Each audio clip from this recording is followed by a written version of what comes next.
வணக்கம். Welcome to Anand's kitchen. இன்னைக்கு நாங்கள் சில்லி பன்னீர் செய்ய போகிறேன். அதுக்கு தேவையான பொருட்கள் 500 கிராம் பன்னீர் எடுத்து வச்சிருக்குது, ஒரு வெங்காயம் சதுரமாக வெட்டி வச்சிருக்குது, half red and green pepper, ஒரு தக்காளி, இஞ்சி உள்ளி பேஸ்ட் செய்கிறதுக்கு இஞ்சி உள்ளி, 4 பச்சை மிளகாய், சோஸ் செய்கிறதுக்கு ஒரு வெங்காயம் நீட்டாக வெட்டி வச்சிருக்கிறேன், தயிர் 2.5 மேசக்கரண்டி, கறி பவுடர் மெட்ராஸ் கறி powder 1 tablespoon, garam masala 1.5 tablespoon, jeera powder 1 tablespoon, coriander powder 1 tablespoon, chilli powder 1 tablespoon, உப்பு, 2 ஏலக்காய், 2 கிராம்பு, ஒரு கருவேப்பிலை. நீங்கள் எப்படி செய்கிறதுன்னு பார்க்கலாமா? கொதிச்சுட்டு பன்னீரை கொஞ்சம் பொரிச்செடுப்போம்.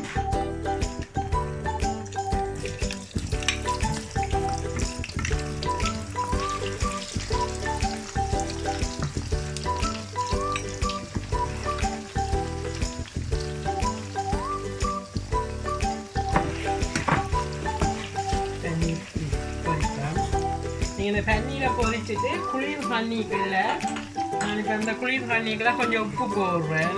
தேவையான உப்பு போடலாம் நீங்கள். நான் இப்போ இந்த ஒரு 500 கிராம் பன்னீருக்கு ஒரு 1.5 டீஸ்பூன் உப்பு போடுறேன். உப்பு போட்டு கலந்துட்டு அந்த உப்பு தண்ணிக்குள்ளே போட்டிங்கன்னா பன்னீர் கொஞ்சம் சொஃப்டாகும் வரும். அந்த உப்பும் பன்னீரில் கொஞ்சம் உளுத்திருக்கும். சில பேர் உப்பு தூள் பிரட்டி பொரிச்சிட்டும் போடுறவ. ஆனால் இந்த தண்ணிக்குள்ளே அந்த பன்னீர் ஒருக்கா பொரிச்சு அதை போட்டால் தான் அதில் அந்த ஒரு சொப்னஸ் ஒண்டி இருக்கும்.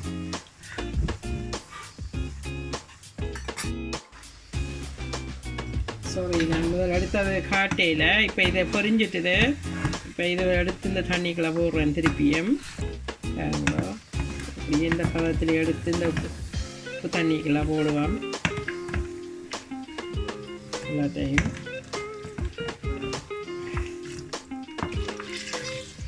தண்ணிக்குள்ளே போட்டேன். உப்பு தண்ணிக்குள்ளே போட்டால் கொஞ்சம் அந்த உப்பு மூறி அந்த பன்னீர் எண்ணெய்க்கு போட்டு எடுத்த உடனே ஒரு கிறிஸ்பியாக இருக்கும். ஆனால் நீங்கள் அதை அப்படி தண்ணிக்குள்ளே கொஞ்சம் நேரம் போட்டு இப்படி ஒரு 5 மினிட்ஸ் ஊற விட்டுட்டு எடுத்து பார்த்தீங்கன்னா இங்கே நல்லா சாஃப்டாக அப்படி இதாக வரும். அமர்த்தி பார்க்க தெரியும். அந்த கிறிஸ்பி இல்லாமல் எனக்கு சாஃப்டாக இருக்கும். சில பேர் கிறிஸ்பியாக அப்படியே போட்டு செய்கிறவ உங்களோட விருப்பமான. நான் கொஞ்சம் தண்ணிக்குள்ளே போட்டு செய்தால் இந்த சாஃப்டாக இருக்கும். தண்ணி இதெல்லாம் பொரிச்சு எடுத்துட்டோம். நீ இதில் இந்த ரெட் அண்ட் க்ரீன் பெப்பரையும் வெங்காயத்தையும் ஒரு ஹாஃப் குக்கில் எடுக்க போகிறேன். 2 போட்டு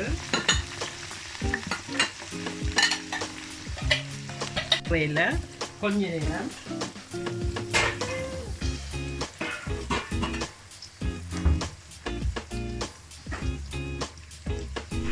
பார்த்தீங்கன்னா இது ஹாஃப் குக்கில் எடுக்க போகிறேன். இல்லை திருப்பி பன்னீரோட சேர்த்து செய்யக்குள்ள கொஞ்சம் வந்துடும்.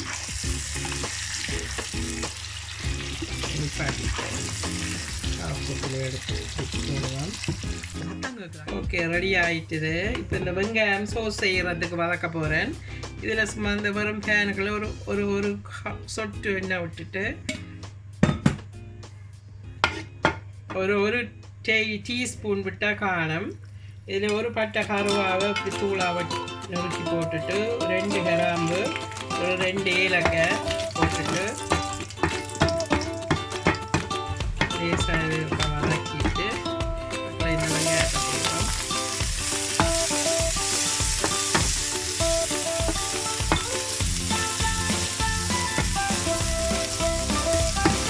கொஞ்சம் வதக்கிட்டு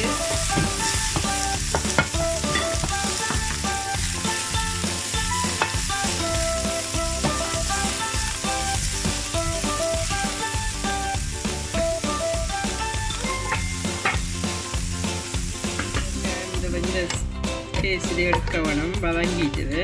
இது சின்ன ஜாருக்கெல்லாம் போட்டு அரைப்போம் பேஸ்ட்டாக.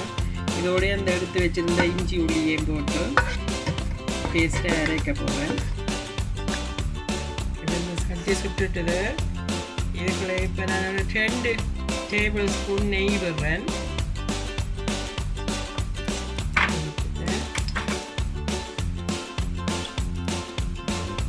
இதில் ஒரு 1/4 வெங்காயம் சொப்டா வச்சு வச்சுருக்கிறேன். அதை போடலாம். இது போடணும் மட்டும் இல்லை, காற்று வச்சு காப்பான். இது போடுறேன் 1/4 வெங்காயம்.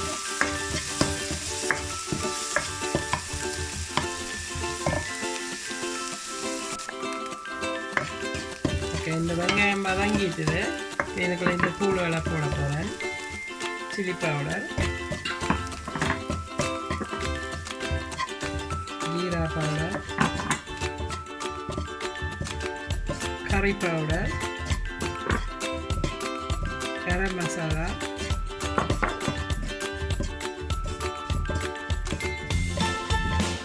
மெட்ராஸ் கறி பவுடர்.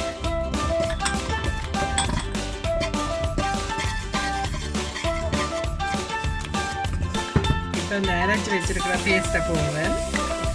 போட்டுட்டு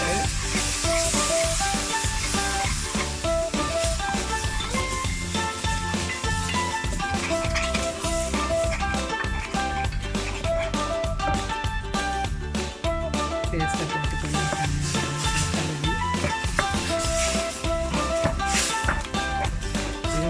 கூட நெய் விட்டு செய்தால் நல்லா இருக்கும். நாங்கள் என்ன குறைய பாய்க்கிறோடைய குறைச்சி தான் செய்து காட்டுவேன்.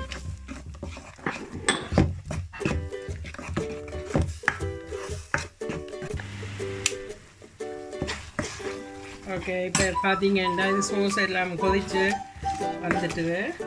வெங்காயத்தில் பச்சை வாசனை, இஞ்சி உள்ளியில் பச்சை வாசனை எல்லாம் போயிட்டுது. இனி இதில் உப்பு போடுவேன். உப்பு ஒரு 1 டீஸ்பூன் போடுறேன். உப்பையும் போட்டுட்டு பச்சை மிளகாய் ஆட் பண்ணுவேன். 4 பச்சை மிளகாய் பண்ணிட்டு பன்னீரை போட போகிறேன்.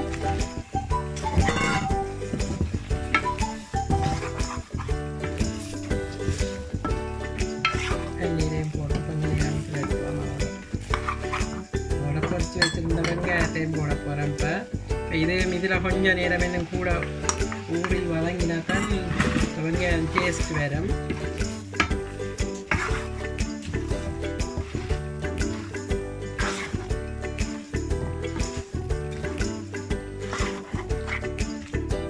இதோட தக்காளியை போட போகிறோம். வெட்டி வச்சிருந்த ஒரு தக்காளி.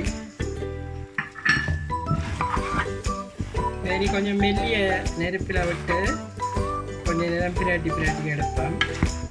தண்ணியில் புளியெல்லாம் ஊறி விரட்டும். பார்த்தீங்கன்னா பன்னீர் எல்லாம் பிராண்டு வந்துட்டு கொதிச்சு இதில் யோக்கட்டை போட போகிறேன். எடுத்து வச்சுருக்கிற 1.5 டீஸ்பூன் யோக்கட். இதுக்கு புளி விடுறே இல்லை, அதுக்காக தான் யோக்கட் போடுறேன். யோக்கட் போட்டால் புளி விட தேவையில்லை.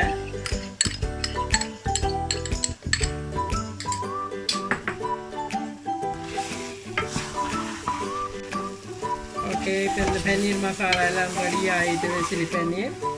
இந்த இதில் மல்லியில் கொரியண்டர் லீஃப் போட போகிறேன். கொரியண்டர் லீஃப் போட்டுட்டு இப்படி ஒரு கப்பிராட்டிட்டு அப்படியே நிப்பாட்டுவோம். கொரியண்டர் லீஃப் போட்டு கண்ணீரம் ஆகியோட தேவையில்லை. நிப்பாட்டிட்டு இறக்கிட்டு காட்டுறேன் அப்படின்னு. ஓகே, இப்போ இந்த சில்லி பன்னீர் எல்லாம் செய்து நல்ல வடிவாக வந்துட்டு நீங்களும் இதே மாதிரி செய்யுங்கோ. இது என்னுடைய அளவு 500 கிராமுக்கு என்னுடைய அளவுக்கு தான் இந்த பவுடர்கள் எல்லாம் போட்டு செய்தேன் நான்.